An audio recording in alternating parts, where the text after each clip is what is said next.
Hello दोस्तों, इस video में हम मैकेनिकल इंजीनियर के टॉप 10 क्वेश्चन को डील करने वाले हैं। अगर आप आईटीआई फिटर या फिर मैकेनिक किए हैं, इसके अलावा अगर आप डिप्लोमा बीई बीटेक मैकेनिकल से किए हैं तो ये आपके लिए बहुत ही ज़रूरी है, क्योंकि ये सब क्वेश्चन एमएनसी कंपनी में काफ़ी ये पूछे जा चुके हैं और ऐसे ही क्वेश्चन पूछे जाते हैं। काफ़ी इंपॉर्टेंट क्वेश्चन होने वाला है। चलिए मैं एक एक करके बताता हूँ। देखिए, सबसे पहला क्वेश्चन है स्ट्रेस एंड स्ट्रेन। ये जो टॉपिक है एलएनटी कंपनी में बहुत बार ये पूछा जा चुका है, इसके बारे में हम जानते हैं। तो स्ट्रेस क्या होता है? स्ट्रेस होता है फोर्स अपन एरिया। ठीक है, ये स्ट्रेस है, किसी ऑब्जेक्ट पे कितना फोर्स लग रहा है ये उसका स्ट्रेस बताता है। किसी ऑब्जेक्ट पे फोर्स लगने के बाद कितना चेंज हो रहा है वो आपका बताता है स्ट्रेन। स्ट्रेन मतलब change in length upon original length, ये आपका स्ट्रेन बताता है। और ये आपका फोर्स अपन एरिया स्ट्रेट बताता है। अब देखिए एक और चीज़, इसका यूनिट भी हम जान लेते हैं। फोर्स का यूनिट क्या होता है? न्यूटन। और एरिया का यूनिट क्या होता है? Metre square. तो हम बोल सकते हैं स्ट्रेस का यूनिट न्यूटन पर मीटर स्क्वायर होता है। इसके अलावा हम स्ट्रेन का देख लेते हैं। देखिए ऊपर भी डेल्टा एल है मतलब मीटर, और नीचे भी एल है तो मीटर। मीटर मीटर कट जाएगा तो ये यूनिट लेस हो जाएगा। तो हम ये बोल सकते हैं कि स्ट्रेस का यूनिट न्यूटन पर मीटर स्क्वायर होता है और स्ट्रेस का यूनिट यूनिट लेस होता है। ये चीज़ें कंप्लीट हो गई। यहाँ पे कुछ एक्सप्लेनेशन भी दिया गया है, इसको आप यहाँ से भी समझ सकते हैं। फोर्स लगने पर मटेरियल रजिस्ट करता है उसे स्ट्रेस कहते हैं, और लेंथ में कितना चेंजिंग हो रहा है उसे स्ट्रेन कहते हैं। ये बहुत ही इंपॉर्टेंट क्वेश्चन है, स्ट्रेस और स्ट्रेन। अब देखिए हम बात कर लेते हैं टॉर्क क्या है और पावर क्या है। तो सिंपल सा लैंग्वेज में आप समझिए टॉर्क क्या है। घूमने की फोर्स जहाँ भी लगेगा उसमें टॉर्क आपको मिलेगा।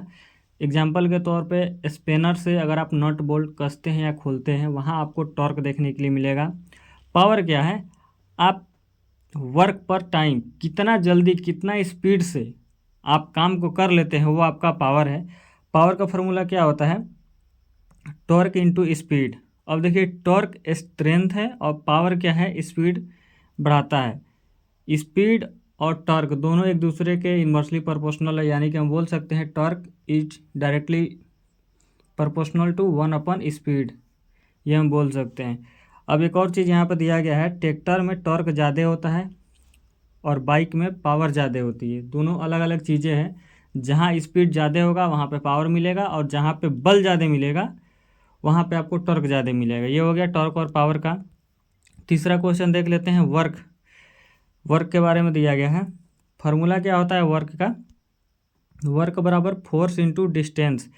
अब देखिए फोर्स क्या है? फोर्स मतलब किसी ऑब्जेक्ट को हम धक्का देते हैं या पुल करते हैं, वो अपना फोर्स हो गया। डिस्टेंस क्या है?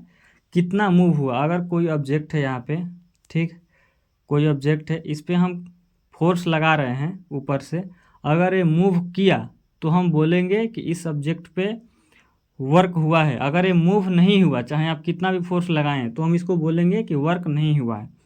ठीक है।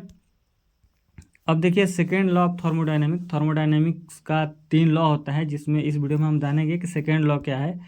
तो सेकेंड लॉ ये बोलता है कि हीट हमेशा गर्म से ठंडी की तरफ फ्लो होती है। एग्जाम्पल के तौर पे गर्म चाय ठंडी हो जाती है। क्यों? क्योंकि हीट गर्म से ठंडी की ओर फ्लो होती है। ये सेकेंड लॉ बताता है। ठंडी से गर्म भी हो सकती है अगर हम इस पर एक्सटर्नल कोई फोर्स लगाएं या फिर कोई एक्सटर्नल काम करें तो, बट जेन्युइन सेकेंड लॉ यही कहता है कि हीट हमेशा गर्म से ठंडी की तरफ बहती है। अब अगला सवाल देख लेते हैं, 5वां। हीट इंजन क्या है? तो हीट इंजन देखिए, हीट इंजन हीट को वर्क में कन्वर्ट करता है। जैसे एग्जांपल के तौर पे कार इंजन में फ्यूल जलता है तो हीट में कन्वर्ट होता है। कैसे? पिस्टन मूव होता है तो हमें आउटपुट में पावर मिलता है, जैसे हमारा बाइक चलता है। तो ये हीट इंजन हुआ। ये इंपॉर्टेंट क्वेश्चन आपके लिए होने वाला है, लेथ और मिलिंग। क्योंकि ये क्वेश्चन इम्पोर्टेंट इसलिए है, लेथ और मिलिंग का जो काम है देखने से लगता है कि लगभग दोनों सेम ही है, बट ऐसा नहीं है। एक इसमें बहुत ही बड़ा डिफरेंस है। जो लेथ मशीन होता है उसमें आप देखिएगा, लेथ मशीन में आपका जो भी ऑब्जेक्ट होगा, जो आपका जॉब होगा, फिक्स हो जाता है। आपका जॉब रोटेट करता है और उसमें जो भी हम आउटपुट लेना चाहते हैं वो हम शेपिंग करते हैं। इसका मतलब कि लेथ मशीन में हमारा जॉब मूव करता है और टूल फिक्स रहता है, लेकिन इसके अपोजिट होता है मिलिंग में। मिलिंग मशीन में क्या होता है, सपोज करिए मिलिंग मशीन है, इसमें क्या होता है कि हमारा टूल घूमता है और जॉब फिक्स रहता है। ये इसमें मेन डिफरेंस है। अगला सवाल देख लेते हैं, फ्रिक्शन से है। फ्रिक्शन बहुत ही इंपॉर्टेंट है। फ्रिक्शन के बारे में आप लोग को पता भी होगा। फ्रिक्शन रेजिस्टेंस फोर्स है जो मोशन को रोकता है। एग्जाम्पल पे चलना और ब्रेक लगाना फ्रिक्शन से होता है। इसका बेस्ट एग्जाम्पल है बियरिंग का। आप लोग नाम सुने होंगे। बियरिंग का उपयोग हम इसीलिए करते हैं ताकि हमें फ्रिक्शन कम हो, मतलब फ्रिक्शन लेस, हमें थोड़ा भी फ्रिक्शन नहीं मिले, थोड़ा भी हमें रुकावट पैदा ना हो, इसलिए हम बियरिंग का यूज करते हैं। और फ्रिक्शन को कम करने के लिए बियरिंग में रोलर होते हैं और बॉल बियरिंग होते हैं। यही दोनों जो ऑब्जेक्ट है हमारे फ्रिक्शन को कम करते हैं बियरिंग से। अगला सवाल है हार्डनेस और टफनेस। ये बहुत ही अच्छा सवाल है क्योंकि देखने से लगता है कि हार्डनेस और टफनेस दोनों एक ही जैसा है, बट ऐसा नहीं है। मैं बात कर लेता हूँ हार्डनेस के बारे में।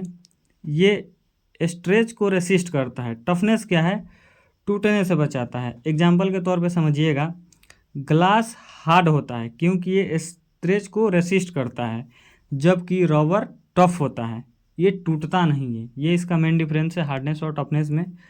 अगला सवाल देख लेते हैं, स्पेसिफिक हीट। ये जो लोग इंजीनियरिंग किए होंगे इसका एक चैप्टर ही है, काफ़ी अच्छे से उन लोगों को पता होगा। स्पेसिफिक हीट एक्चुअल में होता क्या है। स्पेसिफिक हीट का वह क्वांटिटी है जो 1 kg सबस्टांस को 1 डिग्री टेम्परेचर बढ़ाने में उपयोग किया जाता है। ये स्पेसिफिक हीट का डिफिनेशन है और इसका जो फॉर्मूला है Q बराबर mc डेल्टा टी। Q क्या है आपका हीट एनर्जी है, M क्या है मास इन kg है, और C क्या है यही आपका स्पेसिफिक हीट है। डेल्टा टी क्या है टेम्परेचर चेंज, यानी कि final temperature minus initial temperature, ये आपका चेंज इन टेम्परेचर कहलाता है। एग्जाम्पल के तौर पे यहाँ पे दिया गया है, पानी को गर्म करने में ज़्यादा हीट लगती है, ये स्पेसिफिक हीट का एग्जाम्पल है। और एक लास्ट सवाल देखिएगा, ये सवाल बहुत ही इंपॉर्टेंट है मैकेनिकल वालों के लिए। इसमें क्या है, गियर रेशियो क्या होता है, ड्रिवेन गियर अपॉन में ड्राइविंग गियर। इसमें एक और चीज़ दिया गया है, तीथों का रेशियो स्पीड और टॉर्क डिसाइड करता है। अगर लो गियर है तो हाई पावर देगा, अगर हाई गियर है तो हाई स्पीड देगा। ये गियर रेशियो है। अब देखिए इसमें अगर आप डायरेक्ट पीडीएफ फाइल चाहते हैं तो हमारे टेलीग्राम चैनल पे मैं इसको डाल दिया हूँ, वहाँ से आप इसे डाउनलोड कर सकते हैं। और पीडीएफ में ही यहाँ पे सारे लिंक्स हैं। अगर आप टेलीग्राम चैनल या फिर यूट्यूब या फिर व्हाट्सअप चैनल से ज्वाइन होना चाहते हैं, आप इसी पे क्लिक करिएगा, डायरेक्टली आप व्हाट्सअप में पहुँच जाइएगा। डायरेक्ट यहीं से मैं क्लिक करके आपको दिखा देता हूँ। तो इस तरह का वीडियो अपडेट पाने के लिए हमारे चैनल को सब्सक्राइब कर लीजिएगा दोस्तों। मिलते हैं नेक्स्ट वीडियो में। Thank you.